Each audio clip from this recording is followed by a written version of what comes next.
உயிரோட எழுந்தார் என்று சொல்லி அவருடைய பிறப்பு, உயிர்ப்பு இவைகளை நீங்கள் விசுவாசிக்கிறீங்களா? ஆண்டவராகிய இயேசு கிறிஸ்து கல்வாரி சிலுவையில் சிந்தின இரத்தத்தினாலே உங்களுடைய பாவம் எல்லாம் மன்னிக்கப்பட்டது என்று சொல்லி நீங்க விசுவாசிக்கிறீங்களா?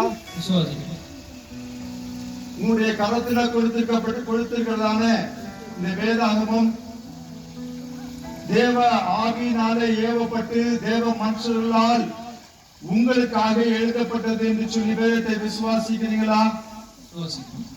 இப்படி ஆண்டவராகிய இயேசு கிறிஸ்துவையும் அவர் உங்களுக்கு கொடுத்ததான வேதத்தையும் நீங்க விசுவாசிக்கிறபடினால விசுவாசித்து அவருக்காக வாழ்வேன் என்று சொல்லி நீங்க இந்த ஞானஸ்நானத்தின் மூலமாய் ஆண்டவரோடு கூட உடன்படிக்கை பண்ண இருக்கிறபடினால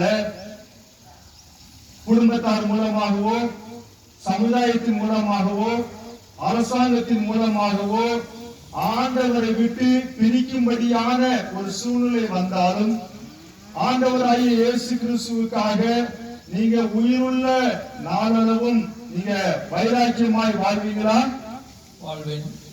இப்படி நீங்க ஆண்டவருக்காக வாழ்வேன் என்று சொல்லி முழு மனதோடு கூட சொன்னதனால ஆண்டவராகிய இயேசு கிறிஸ்துவின் தாசனாகிய நான் அவர் எனக்கு கொடுத்ததான அதிகாரத்தின்படி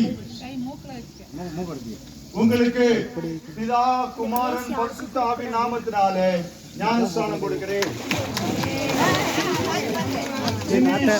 ஜெபஸ்டின் ஆசீர்வதிக்கப்படுவாராக.